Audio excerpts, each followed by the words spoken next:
Psycho love. രചന ആശാദേവി. അവതരണം സാലിം കരുളായി. ആദ്യമായി തന്നിലേക്ക് അമരുന്ന പുരുഷന്റെ ചൂട് അവളെ ചുട്ടുപൊള്ളിച്ചു. ആ നിമിഷം അവനെ തട്ടിമാറ്റി അവിടുന്ന് ഇറങ്ങി ഓടിപ്പോകാൻ പോലും അവൾ ആഗ്രഹിച്ചു പോയി. സത്യയുടെ വിരലുകൾ അവളുടെ ബ്ലൗസിന്റെ ഓരോ ഹൂക്കുകളായി അടിച്ചു മാറ്റാൻ തുടങ്ങിയതും ശിവക്കാക്ക് പരവേശമായി. തൊണ്ടയൊക്കെ പറ്റി വരണ്ടു. അവളുടെ മുഖത്ത് ഓരോ ഭാവങ്ങളും ഒന്നുവിടാതെ അവൻ ഒപ്പിയെടുത്തു. ബ്ലൗസിന്റെ അവസാനമൊക്കിൽ കൈവച്ചതും ശിവയുടെ മിഴികൾ നിറഞ്ഞു. അത് കണ്ട് സത്യ അവളെ നോക്കി വല്ലാത്തൊരു ഭാവത്തോടെ പുഞ്ചിരിച്ചു. ആ ചിരി അവളെ വല്ലാതെ ഭയപ്പെടുത്തി. ഇപ്പോൾ തൻ്റെ മുൻപിലുള്ളത് തൻ്റെ ദേവേട്ടൻ തന്നെയാണോ എന്ന് പോലും അവൾ സംശയിച്ചു. ശിവ പരിഭ്രമത്തോടെ അവനെ നോക്കി. അപ്പോഴും അവളുടെ മിഴികൾ നിറഞ്ഞു തൂവുന്നുണ്ടായിരുന്നു. സത്യ കുനിഞ്ഞു വന്ന് അവളുടെ ചുണ്ടിലൊന്ന് അമർത്തി മുത്തി. എന്നിട്ട് അവളിൽ നിന്നും അകന്നു മാറി. നീ ഇപ്പോഴും എന്നെ പൂർണ്ണമായി അംഗീകരിച്ചിട്ടില്ല എന്നതിൻ്റെ തെളിവാണ് പാറു ഇപ്പം നിന്റെ മിഴികളിൽ നിന്നും പടരുന്ന ഈ നീർമുത്തുകൾ.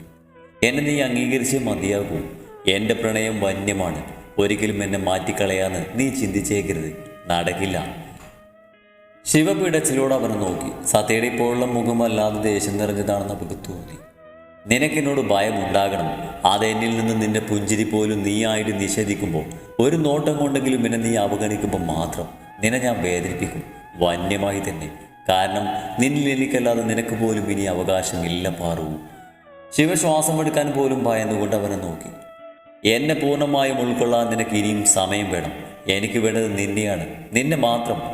എന്നിൽ നീ ഇന്നോളം കണ്ടിട്ടില്ലാത്ത, നിനക്ക് മുമ്പിൽ മാത്രം ഉറങ്ങിക്കിടക്കുന്നൊരു ചെകുത്താൻ എനിക്കുള്ളിലുണ്ട്. അതിന് നിനക്ക് മുമ്പിൽ ഉറക്കിയത് നിന്റെ സ്നേഹമാണ്. ആ ചെകുത്താനെ നീ നിന്റെ പ്രവൃത്തികൾ കൊണ്ട് ഉണർത്താൻ ശ്രമിക്കരുത്. അത് നിന്നെ വല്ലാതെ നോവിക്കും പാറു. നിന്റെ വേദനകൾ കണ്ട് ആസ്വദിക്കും. നിനക്ക് വേദനിക്കുന്നത് എനിക്ക് തീരെ ഇഷ്ടമല്ല. ആ നിമിഷം ശിവക്ക് അവനോട് വല്ലാത്ത ഭയം തോന്നി. അവൾ നന്നായി വിറച്ചു. അവളുടെ വിറയിൽ സത്യത്തിൻ്റെ ശരീരത്തിൽ അമർന്നിരിക്കുന്ന അവളുടെ ഉടലിൽ നിന്നും തൊട്ടറിഞ്ഞു. അവൻ പതിയെ അവളെ നോക്കി ശാന്തമായി ഒന്ന് പുഞ്ചിരിച്ചു. ഇപ്പം ഞാൻ നിന്നെ ഒന്നും ചെയ്യില്ല പാറു. അതിനുള്ള സമയമായിട്ടില്ല. അതുകൊണ്ട് നീ ഇപ്പം പേടിക്കണ്ട. സത്യം പറഞ്ഞതിൽ പകുതിയും ശിവക്ക് മനസ്സിലായില്ല. അവൾ വല്ലാത്തൊരവസ്ഥയിലായിരുന്നു. ശിവ പതിയെ എഴുന്നേറ്റിരുന്നു കൊണ്ട് അഴിഞ്ഞ ബ്ലൗസിൻ്റെ ഹൂക്കുകൾ ഇട്ടുകൊടുത്തു. എന്നിട്ട് ബെഡിൻ്റെ ഒരറ്റത്ത് മാറിക്കിടന്ന ദാവണി ഷാളെടുത്ത് അവളുടെ ദേഹത്ത് ചുറ്റി. കലങ്ങിയ മനസ്സുമായി അവൾ നേരെ നോക്കിയത് സത്യയുടെ തീക്ഷ്ണമായ കാപ്പിമിഴികളിലേക്കായിരുന്നു. എന്തോ വല്ലാതെ ഭയന്നുകൊണ്ട് അവൾ വേഗം മുഖം താഴ്ത്തി. ശാന്തമായ മുഖത്തോടെ സത്യ അവൾക്കടുത്തേക്ക് ചെന്ന് അവളെ തൻ്റെ കയ്യിൽ കോരിയെടുത്തുകൊണ്ട് ബാത്റൂമിലേക്ക് നടന്ന് ഷവർ ഓൺ ചെയ്ത് ശിവയെ അതിൻ്റെ ചുവട്ടിൽ നിർത്തിയിട്ട് സത്യ പുറത്തേക്ക് നടന്നു. വേഗം കുളിച്ചിട്ട് വാ. മനസ്സിൽ അനാവശ്യ ചിന്തകൾ മാറ്റിവെച്ചേക്ക്. അത് നിനക്ക് ദോഷം ചെയ്യും. ഞാൻ നിന്റെ ദേവേട്ടനാണ്. അത് മാത്രം തൽക്കാലം മനസ്സിൽ വെച്ചാൽ മതി. വാതിൽക്കിലെത്തിയപ്പോൾ ഒന്ന് നിന്നിട്ട് തിരിഞ്ഞു പോലും നോക്കാതെ അവൻ പറഞ്ഞു. ശിവ അറിയാതെ തലകുലുക്കി സമ്മതിച്ചു. അവൻ പുറത്തിറങ്ങി ബാത്റൂമിൻ്റെ ഡോറ് ചേർത്തടച്ചു. അത് മനസ്സിലായതും ശിവ അതുവരെ പിടിച്ചു നിർത്തിയ ശ്വാസം വാരി വലിച്ചു വിട്ടു. അവൾ വല്ലാതെ കിതച്ചിരുന്നു. ഈ മനുഷ്യനെ മനസ്സിലാകുന്നില്ലല്ലോ ദൈവമേ. ചിലപ്പോൾ തോന്നുന്നു എന്നോട് ഭയങ്കര സ്നേഹമാണെന്ന്, ചിലപ്പോൾ തോന്നുന്നു എന്നെ കൊല്ലാനുള്ള ദേഷ്യമാണ്. ഇപ്പം സത്യത്തിൽ ഇവിടെ എന്താ ഉണ്ടായത്? പാറു വേഗാട്ടെ. ഓരോന്ന് ചിന്തിച്ചു നിന്നതും പുറത്തുനിന്നുള്ള സത്യയുടെ അലർച്ച കേട്ടപ്പോൾ ശിവ ചിന്തകളൊക്കെ തൽക്കാലത്തേക്ക് മാറ്റി വെച്ചിട്ട് വേഗം കുളിച്ചില്ലെങ്കിൽ. ഇല്ലെങ്കിൽ അവൻ്റെ സ്വഭാവം എപ്പോഴാണ് മാറുന്നത് അറിയില്ലല്ലോ. കുളി കഴിഞ്ഞ് വന്ന് ശിവക്ക് നേരെ സത്യ ഒരു ജോഡി ഡ്രസ്സ് നീട്ടി. വേഗം ഇതിട്ടിട്ട് വാ. മാറത്തൊന്നും പറയാതെ അവൾ വേഗം അത് വാങ്ങി ഡ്രസ്സിംഗ് റൂമിലേക്ക് കയറി. ഡ്രസ്സ് ഇട്ട് കഴിഞ്ഞ അടുത്ത നിമിഷം സത്യ വാതിൽ തുറന്ന് അകത്തേക്ക് കയറി. അവൾ ഞെട്ടിലോടെ അവനെ നോക്കി.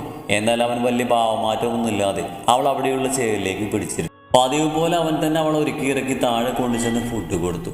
വേണിയെ കണ്ടപ്പോൾ സത്യം മുൻപ് തൻ്റെ പേരിൽ അവളെ തല്ലിയ കാര്യം ഓർത്തുപോയി. അവൾ വീണ്ടും താൻ മൂലം അവർക്ക് വഴക്ക് കേട്ടിട്ടുണ്ടെന്നുള്ള ഓർത്തു. ശിവയുടെ ആത്മഹത്യാശ്രമം കാരണം വേണിക്ക് സത്യയുടെ കയ്യിൽ നിന്ന് ശരിക്കും കിട്ടിയിരുന്നു. അവർക്കായിരുന്നു ശിവയുടെ ഉത്തരവാദിത്വം. ഹോസ്പിറ്റലിൽ നിന്നും വന്നതിൽ പിന്നെ തൻ്റെ മനസ്സ് ശരിയായിരുന്നില്ല. അതുകൊണ്ട് തന്നെ താനതൊക്കെ മറന്നിരുന്നു. ഇപ്പോൾ വേണിയെ കണ്ടപ്പോൾ ശിവക്ക് വല്ലാത്ത കുറ്റബോധം തോന്നി. വേണിയോട് ക്ഷമ ചോദിക്കാൻ തന്നെ അവൾ തീരുമാനിച്ചു. വേണിയാണെങ്കിൽ ശിവക്ക് മുഖം കൊടുത്തതേയില്ല. ജഗ. മഹാദേവന്റെ വിളിയിൽ എന്തോ ചിന്തിച്ച് ഓഫീസ് റൂമിലിരുന്ന ജഗൻ പെട്ടെന്ന് കേട്ട വിളിയിൽ ഞെട്ടി തിരിഞ്ഞു നോക്കി. ഏട്ടനോ? ജഗൻ അയാളെ നോക്കി പുഞ്ചിരിയോടെ ചോദിച്ചു. നീ ഇതെന്ത് ഭാവിച്ചാ? ദേഷ്യത്തോടെയുള്ള പറച്ചിൽ കേട്ട് ജഗൻ അയാളെ നെറ്റിച്ചുടിച്ച് നോക്കി. ഞാനെന്ത് ചെയ്തു? നിനക്കറിയില്ലേ? ലയമോളുമായിട്ടുള്ള കിച്ചുവിൻ്റെ കല്യാണത്തിന് നീ എന്തിനാ എതിര് നിൽക്കുന്നത്? ഓ, അപ്പം അതാണ് കാര്യം. അതെ, അത് തന്നെയാ കാര്യം. മാഹിയേട്ടനോട് എനിക്ക് ബഹുമാനമുണ്ട് എന്ന് കരുതി ഈ കുടുംബത്തിൻ്റെ അടിവേരിറക്കാൻ വാളം കൊണ്ട് നടക്കുന്ന ഏട്ടൻ്റെ കൂട്ടുകാരനുമായിട്ടുള്ള ബന്ധം അതിനോട് എനിക്ക് യോജിപ്പില്ല. നിനക്ക് വട്ട വേണൊരു പാവ. നീ അവനെ വല്ലാതെ തെറ്റിദ്ധരിച്ചിരിക്കുന്നു. നീയൊക്കെ കിരണെന്ന് പറഞ്ഞ പ്രാണനാ. കുട്ടികളുടെ ഇഷ്ടമല്ലേ നമ്മൾ നോക്കേണ്ടത്. നീയായിട്ട് അതിനെതിരെ നിൽക്കരുത് ജഗ. ഞാനെതിരെ നിൽക്കും. കാരണം ഈ ബിസിനസ് മുഴുവൻ ഞാൻ കെട്ടിപ്പടുത്തതാ. എൻ്റെ വിയർപ്പിൻ്റെ സമ്പാദ്യം. അതിൽ മറ്റൊരുത്തം വന്ന് കൈകടത്താൻ ഞാനൊരിക്കലും അനുവദിക്കില്ല. പോയി പറഞ്ഞേക്കലോട്. ഈ കുടുംബത്തിൻ്റെ നാശം കാണാൻ കച്ചക്കെട്ടി ഇറങ്ങിയേക്കുക തന്തയും മോളും. ഞാനൊരിക്കലും അവളുടെ ഉദ്ദേശം നിറവേറാൻ സമ്മതിക്കില്ല. ജഗന്റെ വാക്കുകൾ മഹാദേവനിൽ വല്ലാത്ത ദേഷ്യം നിറച്ചു. അയാൾക്ക് അവനോട് വല്ലാത്ത നീരസം തോന്നി. തൻ്റെ ഉറ്റ സുഹൃത്തിനെയും അവരുടെ മകളെയും ജഗൻ തരംതാഴ്ത്തി സംസാരിച്ചത് അയാൾക്ക് തീരെ ഇഷ്ടമായില്ല. കിരണിന്റെ സ്വന്തം അച്ഛനും അമ്മയുമായ ദേവിക്കും റാമനും പോലും പ്രശ്നമല്ല, പിന്നെ നിനക്ക് മാത്രം എന്താണ് പ്രശ്നം? ഏട്ടാ പ്ലീസ്, ഏട്ടനിപ്പോഴും കാര്യങ്ങളൊന്നും മനസ്സിലാകുന്നില്ല. വേണുവിന് പണ്ട് മുതൽ എന്നോട് നല്ല ശത്രുതയാണ്. നമ്മുടെ സ്വത്തുക്കളാണ് അവരുടെ ലക്ഷ്യം. അതിനുവേണ്ടി ഈ കുടുംബത്തിൽ കയറിപ്പെടാനുള്ള ശ്രമത്തിലാണവർ. അതിന് നമ്മളായിട്ട് അവസരം കൊടുക്കാൻ പാടില്ല. അതെ, നീ ആദ്യം പറഞ്ഞത് ശരിയാ. നിനക്ക് അവനെ ഇഷ്ടമല്ല. അതിന് നീ അവനെ മോശക്കാരനാക്കേണ്ട കാര്യമൊന്നുമില്ല. ഏട്ടാ മതി, ഇനി ഇതിനെ തുടർന്നൊരു സംസാരം നമുക്കിടയിൽ വേണ്ട. കീച്ചു വരട്ടെ, അവനല്ല അവളെ വിവാഹം കഴിക്കേണ്ടത്. അവൻ തന്നെ തീരുമാനിക്കട്ടെ. എനിക്ക് ഉറപ്പുണ്ട് കീച്ചു ഒരിക്കലും ലീയെ അംഗീകരിക്കില്ല. ജഗൻ ഉറപ്പിച്ചു പറഞ്ഞു. പിന്നെ ഒന്നും മിണ്ടാത്ത മാഹി അവിടുന്ന് ഇറങ്ങിപ്പോയി. ജഗൻ വീണ്ടും ചെയറിലേക്ക് ചാരി കണ്ണുകൾ അടച്ചിരുന്നു. കുറച്ചു കഴിഞ്ഞതും സേതുവിന്റെ ഉച്ചത്തിലുള്ള നിലവിളി അവിടെ ഭാഗം ഉയർന്നു. ജഗൻ ഞെട്ടിലോടെ ചാടി എഴുന്നേറ്റ് മുണ്ട് മുറുക്കി കുത്തിക്കൊണ്ട് ശബ്ദം കേട്ട ഭാഗത്തേക്ക് ഓടി. അവിടെ കണ്ട കാഴ്ചയിൽ ജഗന്റെ മിഴികളിൽ അഗ്നികരിഞ്ഞു. സേതുവിനെ പേരക്കമ്പ് കൊണ്ട് തലങ്ങ് വിലങ്ങ് തല്ലുവാണ് ശിവദാസൻ. ശാരദയും മോമനയും അയാളെ തടയാൻ ശ്രമിക്കുന്നുണ്ട്. മഹാദേവനെ ഒഴികെ ബാക്കിയുള്ളവരെല്ലാവരും നിസ്സഹരായി ആ കാഴ്ച നോക്കി നിന്നു. ശിവേട്ടാ! ജഗൻ ഓടി വന്ന് സേതുവിനെ പൊതിഞ്ഞു പിടിച്ചു. ശിവദാസൻ സേതുവിന്റെ മൂത്ത ചേട്ടനാണ്. കിരണിന്റെ ഫാമിലിയെ മുമ്പ് തന്നെ ഞാൻ പരിചയപ്പെടുത്തിയിട്ടുണ്ട്. അതൊന്നുകൂടി നോക്കിയാൽ നിങ്ങൾക്ക് എല്ലാവരെയും മനസ്സിലാവും. ഉള്ളി മഹിയെ പോലെ കാര്യമില്ലാതെ സേതുവിനെ ഉപദ്രവിക്കില്ലെന്ന് ജഗന് നന്നായി അറിയാവുന്നത് കൊണ്ട് തന്നെ അവൻ അയാളെ സംശയത്തോടെ നോക്കി. ആ മുഖത്ത് തന്റെ പ്രിയപ്പെട്ട പെങ്ങളെ തല്ലിയതിന്റെ വേദന അവളുണ്ടായിരുന്നു. കരുണനും രാജമ്മയും പോലും ഒന്നും മിണ്ടാതെ നിൽക്കുന്നത് കണ്ട് കാര്യം കുറച്ച് ഗൗരവമുള്ളതാണെന്ന് ജഗന് മനസ്സിലായി. രഘുരാമും ദേവിയും സങ്കടത്തോടെ ജഗനെ നോക്കി. എന്തേട്ടാ ശാരിയെടുത്തി എഴുതിയെങ്കിലും ഒന്ന് പറ, എന്താ പ്രശ്നം? എന്തിനവളങ്ങനെ തല്ലുന്നത്? ശിവദാസൻ അവനിൽ നിന്നും മുഖം തിരിച്ചപ്പോൾ ശാരദ കണ്ണീരോട് അവനെ നോക്കി. സേതൊരു പൂച്ച കുഞ്ഞിനെ പോലെ ജഗന്റെ നെഞ്ചിൽ പതുങ്ങിക്കിടന്ന് കരയുകയാണ്. അവളുടെ ശരീരത്തിന്റെ വിറയിൽ ജഗൻ തൊട്ടറിഞ്ഞു. ആരിൽ നിന്നും മറുപടി ഒന്നും കിട്ടുന്നില്ല എന്ന് കണ്ടതും ജഗൻ ഓമനക്ക് നേരെ തിരിഞ്ഞു. കൊച്ചെടുത്തി എന്താ പറ്റി? ഒന്ന് പറ. സേതു എന്ത് ചെയ്തു? അത് ജഗ, സേതു ഞങ്ങളുടെ കണ്ണ് പിടിച്ച് ആരും കാണുന്ന അപ്പുറത്തെ രാമൻ്റെ വീട്ടിൽ പോയി അവിടെ ഹാളിലിരുന്ന് കളിച്ചുകൊണ്ടിരുന്ന അവരുടെ 3 വയസ്സുള്ള അപ്പൂനെടുത്ത് പാടത്തോടുകൂടി അക്കരയിലെ കുളത്തിൽ കൊണ്ടുപോയി എറിഞ്ഞു. അത് കേട്ട് ജഗനൊന്ന് നെടുങ്ങിപ്പോയി. തെങ്ങ് കയറുന്ന ബാബു കൃത്യസമയത്ത് കണ്ടതുകൊണ്ട് കൊച്ചിനെ രക്ഷിക്കാൻ പറ്റി. അവരെ കൂടി സേതുവിനെ പിടിച്ചു കെട്ടി ഈ മുറ്റത്ത് കൊണ്ട് തള്ളി. നമ്മളെ നന്നായി അറിയാവുന്നവരായതുകൊണ്ട് തന്നെ കൂടുതലൊന്നും പറഞ്ഞില്ല. ഓമന പറഞ്ഞു നിർത്തിയതും ജഗന്റെ അതുവരെ ഉണ്ടായിരുന്ന ശാന്തഭാവം മാറി. അവൻ തന്റെ നെഞ്ചിൽ പേടിച്ച് പതുങ്ങിക്കിടക്കുന്ന സേതുവിനെ ദേഷ്യത്തോടെ നോക്കി. അവൻ മറ്റാരെയും ശ്രദ്ധിക്കാതെ വേഗം സേതുവിനെ വലിച്ചഴിച്ചുകൊണ്ട് സ്വന്തം മുറിയിലേക്ക് കയറി കഥകടിച്ചു. ബാക്കിയുള്ളവർക്ക് അത് അത്ര കാര്യമായി തോന്നിയില്ല. കാരണം തെറ്റ് ചെയ്താൽ അവളെ ശിക്ഷിക്കാനുള്ള അവകാശം ഭർത്താവെന്ന നിലയിൽ അവനുണ്ടെന്ന് അവർക്കറിയാം. ഈ കാഴ്ച കണ്ട് ശാരദയുടെ നെഞ്ചിടിച്ചു. ഏട്ടാ, ജഗൻ ആ കുഞ്ഞിനെന്തെങ്കിലും ചെയ്യോ? ഇപ്പൊ തന്നെ ഒത്തിരി അടി വാങ്ങി കൂട്ടിയില്ല അവള്.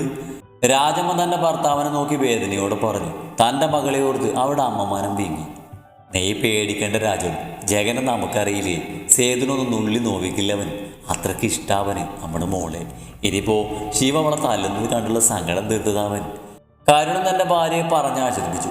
റൂമിലേക്ക് കയറിയതും ജഗൻ സേതുവിനെ ബെഡിലേക്ക് വലിച്ചെറിഞ്ഞു. എത്ര പേരുടെ ജീവൻ വേണ്ടടി നിനക്ക്? ഇതുവരെ ചെയ്തു കൂട്ടിയൊന്നും പോരെ? നോഷം പിടിച്ചവൾ, എന്തിനാണ് നീ ഇങ്ങനെയൊക്കെ ചെയ്യുന്നത്? ജഗൻ അവർക്ക് നേരെ അലറി. എന്തുകൊണ്ടോ സേതുവിനെ ശിവ തല്ലിയതോർത്തപ്പോൾ ജഗന്റെ ഹൃദയം വല്ലാതെ പിടിഞ്ഞു. ഞാൻ ആ വാവയെ വെള്ളത്തിൽ കളിപ്പിച്ചതാ, അല്ലതൊന്നും ചെയ്തില്ല, സത്യം. സേതു നിഷ്കളങ്കമായി പറഞ്ഞു. അഴിഞ്ഞുലഞ്ഞ സാരിയും കരഞ്ഞു വീർത്ത മുഖവും അടികൊണ്ട പാടുമൊക്കെയായി അവൾ ആകപക്ഷിയായിരുന്നു. സേതു നിഷ്കളങ്കമായി പറഞ്ഞു. അഴിഞ്ഞുലഞ്ഞ സാരിയും കരഞ്ഞു വീർത്ത മുഖവും അടികൊണ്ട പാടുമൊക്കെയായി അവൾ ആകാപക്ഷിയായിരുന്നു. ജഗൻ കുറച്ചു നേരം കണ്ണുകൾ കൂട്ടിപ്പിടിച്ചു നിന്ന് സ്വയം ഒന്ന് ശാന്തനായി. ദേഷ്യം കുറഞ്ഞതും അവൻ അവളെയും എടുത്തുകൊണ്ട് നേരെ ബാത്റൂമിലേക്ക് കയറി. സേതുവിനെ കുളിപ്പിച്ച് വസ്ത്രം മാറ്റി അവൻ ബെഡിൽ കൊണ്ടുവന്നിരുത്തി. സേതുവിന്റെ കാലിലെ ചെങ്ങല കൊണ്ടുണ്ടായ മുറിവിൽ മരുന്ന് തേച്ചു കൊടുത്തു. കുറച്ചു കഴിഞ്ഞതും ക്ഷീണം കൊണ്ട് സേതു പതിയെ ഉറങ്ങി. അപ്പോഴേക്ക് ജഗന്റെ ഫ്രണ്ട്സും സേതുവിനെ നോക്കുന്ന ഡോക്ടറുമായ ശ്യാം ശങ്കർ ശിവദാസൻ വിളിച്ചറിഞ്ഞ പ്രകാരം അവിടേക്ക് എത്തിയിരുന്നു. ജഗ, ആ ശ്യാം, ഞാൻ നിന്നെ അങ്ങോട്ട് വിളിക്കാൻ തുടങ്ങുമായിരുന്നു. സേതുവിന് പെട്ടെന്ന് എന്താടാ പറ്റി? ചോദ്യത്തോടൊപ്പം തന്നെ ശ്യാം സേതുവിൻ്റെ അടുത്തേക്ക് ചെന്നിരുന്ന് അവളെ പരിശോധിച്ചു തുടങ്ങിയിരുന്നു. ഓമന പറഞ്ഞതും ഇവിടെ നടന്നുപോയ കാര്യങ്ങൾ ജഗൻ അയാളോട് പറഞ്ഞു. സാരല്ല, സേതു അറിഞ്ഞുകൊണ്ടല്ലോ ഇത്രയും തല്ലേണ്ടിയിരുന്നില്ല. കൂടപ്പിറപ്പിനെ പോലെ കൊണ്ടു നടന്ന കൂട്ടുകാരി സ്വന്തം കൺമുന്നിൽ വണ്ടി കയറി ചതച്ചറിഞ്ഞ കാഴ്ച അവളെങ്ങനെ ഒരു അവസ്ഥയിൽ കൊണ്ടെത്തിച്ചു. നമ്മൾ സേതുവിനെ മനസ്സിലാക്കണം ജഗ. അവളെ വേദനിച്ചത് കൊണ്ട് ഒന്നും നേടാനില്ല. ശ്യാം പറഞ്ഞതും കാർത്തുവിൻ്റെ ഓർമ്മകൾ ജഗനിലേക്ക് പാഞ്ഞു വന്നു. നിനക്ക് തെറ്റി ശ്യാം. സ്വന്തം കൂട്ടുകാരിയെ കൊട്ടേഷൻ കൊടുത്ത് കൊന്നവളാണ് സേതു. അവളുടെ മരണം കൺമുന്നിൽ കണ്ട് ആസ്വദിച്ചവൾ. പക്ഷേ ഇതൊക്കെ ചെയ്തു കൂട്ടി അവൾ നേടിയെടുത്ത് അഹങ്കരിച്ച് ഞാൻ സത്യങ്ങളൊക്കെ തിരിച്ചറിഞ്ഞ് അവളെ തള്ളിപ്പറഞ്ഞതാ ഇപ്പോൾ അവളുടെ അവസ്ഥയ്ക്ക് കാരണം. എനിക്കും കാർത്തുവിൻ്റെ ഏട്ടൻ സേനന് മാത്രം അറിയാവുന്ന സത്യമാണത്. ജഗൻ വേദനയോട് മനസ്സിലോർത്തു. അവനിൽ ദേഷ്യം വിരച്ചു കയറി. ആ നിമിഷം സേതുവിനെ കൊല്ലാൻ പോലും തോന്നിയവന്. നീ നോക്ക് ശ്യാം, എനിക്കൊരു ഇമ്പോർട്ടൻ്റ് കോളുണ്ട്. തൽക്കാലം അവിടുന്ന് മാറാനായി ജഗൻ വെറുതെ പറഞ്ഞു. ഇല്ലെങ്കിൽ ചിലപ്പോൾ സേതുവിനെ താൻ വലത് ചെയ്തു പോകുന്നവൻ ഭയപ്പെട്ടു. ശരിയടാ, നീ പോയിക്കോ, സേതുവിനെ ഞാൻ നോക്കിക്കോളാം. ശ്യാമിന് കഷ്ടപ്പെട്ടൊരു ചിരി കൊടുത്തിട്ട് ജഗൻ വേഗം അവിടുന്ന് മാറി. ജഗൻ പോയി കഴിഞ്ഞതും അതുവരെ ഉണ്ടായിരുന്ന ശ്യാമിൻ്റെ മുഖത്തെ ചിരി മാഞ്ഞു. സേതുവിൻ്റെ ദേഹത്ത് തിണർത്ത് കിടക്കുന്ന അടികൊണ്ട പാടുകളിൽ അയാൾ അലിവോടെ നോക്കി. അവരുടെ നിഷ്കളങ്കമായ മുഖം കണ്ടപ്പോൾ ശ്യാമിന് അവളോട് വല്ലാത്ത വാത്സല്യം തോന്നി. കവളിൽ പതിയൊന്ന് തഴുകിയിട്ട് അവിടെ നെറ്റിയിൽ അയാൾ പ്രണയപൂർവ്വം അമർത്തി ചുംബിച്ചു. സേതു, നിന്റെ കുറുമ്പും കുസൃതിയൊക്കെ വല്ലാതെ മിസ് ചെയ്യുന്ന പെണ്ണെ. എൻ്റെ പ്രണയം എന്ത് നീ അറിഞ്ഞില്ല. നിന്നെ നോവിക്കുന്നത് കണ്ടിട്ട് സഹിക്കുന്നില്ല എനിക്ക്. പക്ഷേ നിനക്ക് ഞാൻ അന്യനായി പോയില്ലേ? എനിക്ക് നിന്നിലൊരു അവകാശം ഇല്ലാതെ പോയില്ലേ? നിസ്സഹായനാണ് ഞാൻ. നിന്നെ മറക്കാൻ എനിക്ക് പറ്റുന്നില്ലടി. സേതു ഉറക്കത്തിലൊന്നും ഞെരുങ്ങിയതും ശ്യാം വേഗം അവരിൽ നിന്ന് അകന്നു. നേരം ഏറെ വൈകിട്ട് ശിവയെ മുറിയിലേക്ക് കാണാതെയായതും സത്യയുടെ മിഴികൾ അവൾ അന്വേഷിച്ച് ചുറ്റും പാഞ്ഞു. ഇതേസമയം ഇത്രയും നാളില്ലാത്ത പേടിയും പരിഭ്രവുമായി ശിവ റൂമിന്റെ വാതിക്കലിൽ നിന്ന് പനി. ഇടയ്ക്കിടയ്ക്ക് സത്യ കിടന്നോന്ന് അവൾ എത്തി നോക്കും. ഇല്ലെന്ന് കാണുമ്പോൾ ആകെ ടെൻഷനായി കയ്യിലെ വിരലുകൾ തമ്മിൽ കൂട്ടി ഞെരിച്ചു കൊണ്ട് നിൽക്കും. ഈശ്വര, ദേവേട്ടൻ എന്തൊക്കെ എടുക്കാതെ? രാവിലത്തെ കാലോർക്കുമ്പോൾ തന്നെ കൈയും കാലും വിറക്കുന്നു. അവൾ ആരോടൊന്നില്ലാതെ പെറുപെറുത്തു. അടുത്ത നിമിഷം അവൾ ആരോ തൂക്കിയെടുത്ത് തോളിലിട്ട് കൊണ്ട് മുറിയിൽ കയറി കഥ കടിച്ചു. എന്താണ് സംഭവിച്ചതെന്ന് മനസ്സിലാക്കും മുന്നേ അവൾ ബെഡിലേക്ക് വീണിരുന്നു. തന്നെ കൂർപ്പിച്ച് നോക്കുന്ന സത്യയെ കണ്ട് ശിവക്ക് തൻ്റെ ശ്വാസം പോലും നിലക്കുന്നത് പോലെ തോന്നി. എന്താ പാറു, എന്തിനാ നീ എന്നെ ഇങ്ങനെ ആവശ്യമില്ലാതെ വായിക്കുന്നത്?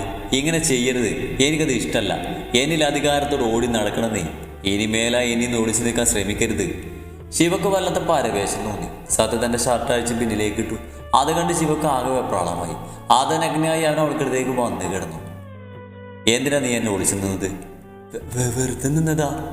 അത് കിടന്ന് സത്യ ശിവയുടെ കഴുത്തിടക്കിലേക്ക് മുഖം പോയി. അവൻ്റെ കൈ അവളുടെ ഇടുപ്പിൽ മുറുകി. അവൾ വല്ലാതെ പിടിഞ്ഞു പോയി.